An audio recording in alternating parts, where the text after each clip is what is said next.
I would like to thank to the organizing committee to having me here and then giving me an opportunity to present our experience on LVAD. So I would like to introduce of Korean history of a durable MCS rather than temporary MCS. So in 1992, as Professor Hong introduced, the first heart transplantation was performed in ASAN Medical Center. And in 2000, actually Professor Chang, among the panel, performed the first implant of LVAD in Severance Hospital. And quickly after first implant of LVAD in Korea University, Professor Sun performed the first Korean VAD. And there was about 11 years of blank in durable MCS in Korea.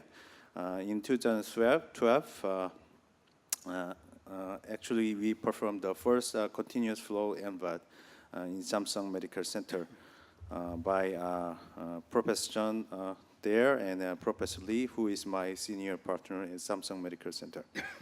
And KFDA, Korean FDA, actually performed HeartMate 2 and hardware HVAD between 2014 and 2015. And also, we also performed the first successful centrifugal LVAD, which is hardware HVAD in 2015, last year. And the cumulative number of cases is about 10 cases in my knowledge. So Samsung Medical Center performed 6, and Korea University performed 2 durable MCS and Severance 1 case, and ASAN Medical Center also recently performed 1 HVAD case. So in terms of insurance status, Korean healthcare insurance system have composed with 2 components. One is public insurance supported by government. The deductible is generally 5 to 10% for severe illness, including heart failure and transplantation. And there is a private insurance only covering deductible or the area not covered by public insurance area. So this is somewhat different from private insurance in US or Europe. In terms of ECMO and heart transplantation, this field is mostly covered by public government insurance. So this is why we use a lot of ECMO for bridging heart transplantation. In terms of LVAD, until now, it is completely not covered by public insurance. So patients have to pay everything, including surgical fee and device. But we are trying to get reimbursed from public insurance, so I'm hoping we can get at least 20% of coverage by public insurance soon. So let me quickly introduce our experience in durable LVAD. So the starting was, as I introduced, from 2012 by enthusiasm on durable LVAD by Professor John and Professor Lee in Samsung Medical Center. Hospital funded on this and allowed to buy 4 devices, 4 HeartMate 2 devices.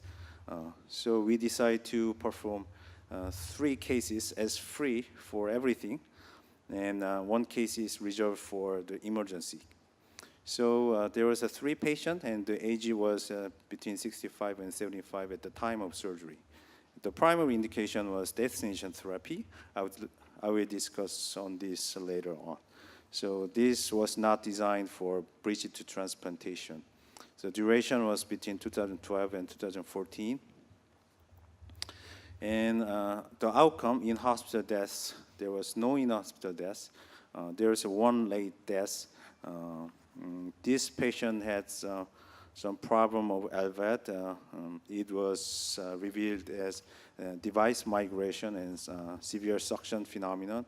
We performed emergent heart transplantation. Transplantation itself was successful, but on the floor, patient had sudden cardiac arrest and died. And the longest follow-up of this project was 46 months. There's quite many actually most of patients had at least one major complication, including cerebral hemorrhage, GI bleeding, device migration, and inflocannular stenosis. But fortunately, there was no driveline infection, probably because we have very good educational program for addressing. And the best 6-minute walk test during follow-up was between 315 and 371 meter. So after this hospital-driven trial, we started a commercial implantation program. And because hardware HVAD was approved before HeartMate 2 approval by KFDA, our primary device has been hardware LVAD. And the device cost in Korea was 120,000 US dollars about, and there was about $20,000 for surgical fee. So this is really big money, and not many patients able to pay for those. And in Korea, as Professor John introduced, states the real-world waiting time for high-urgency heart transplantation, status 0, for U.S. status 1A, is between 5 to 20 days. But this duration is getting longer recently very rapidly. So because we put ECMO or temporary LVAD for the patient and then get intubated, most of the patients get a donor within 20 days. So we thought that using this expensive device for bridge transplantation is not realistic. So primarily we aimed for destination therapy.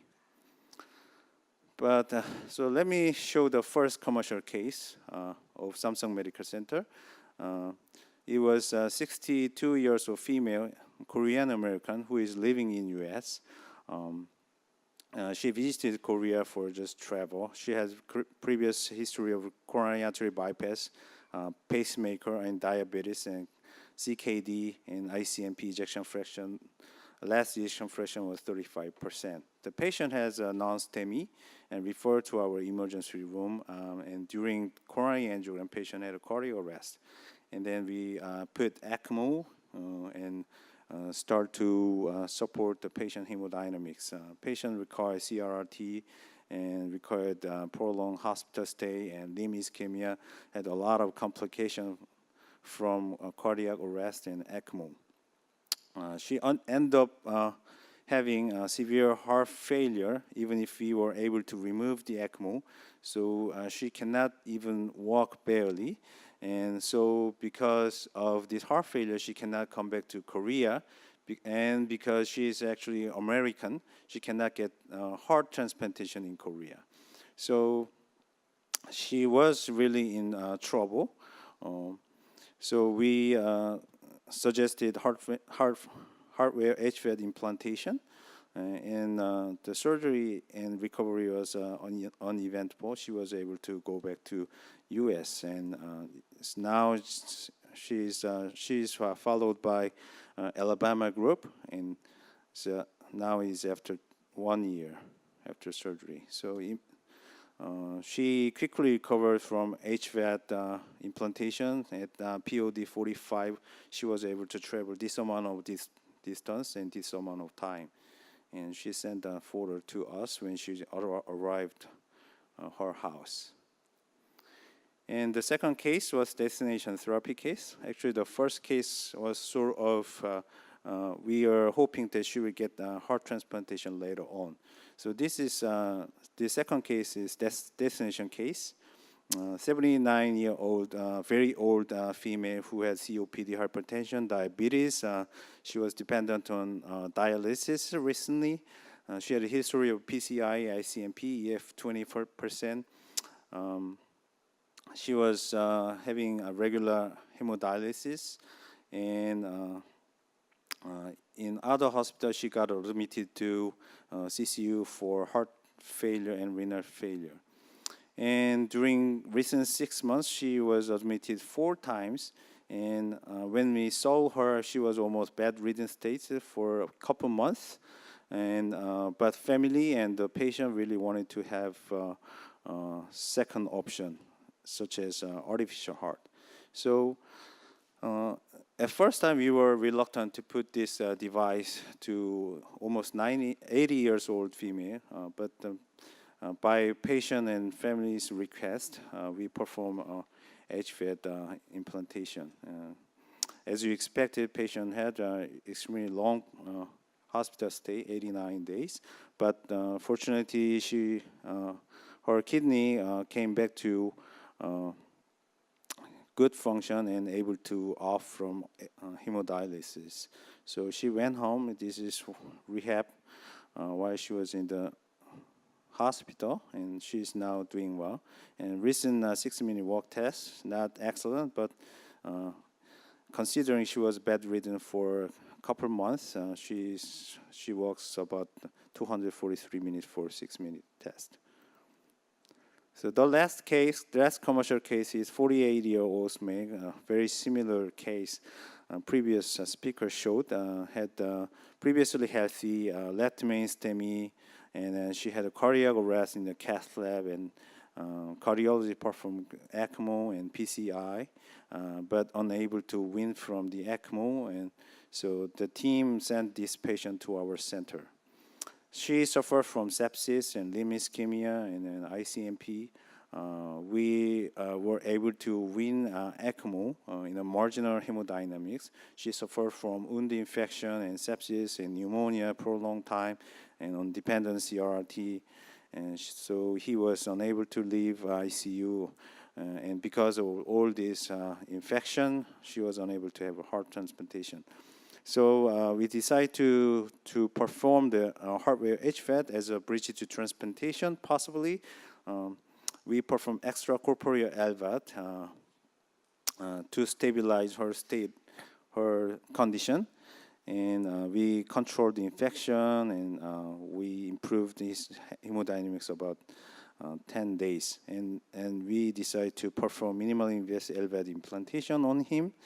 And the surgery itself was successful, but as you expected, the recovery is really tough to us. So now he's hospital day 213, and he is on rehab condition, currently on the floor. He's doing rehab for limb prosthesis because he had amputation because of limb ischemia. So this is recent his scars. We perform upper partial sternotomy and mini sternotomy for this patient because we really worry about wound infection, and we hope that he can recover fast, and it may be easier to do heart transplantation later. So in summary, the number of patients who can be better served by LVAD in Korea are growing. And but the only practical option is temporary MCS, including ECMO and IBP.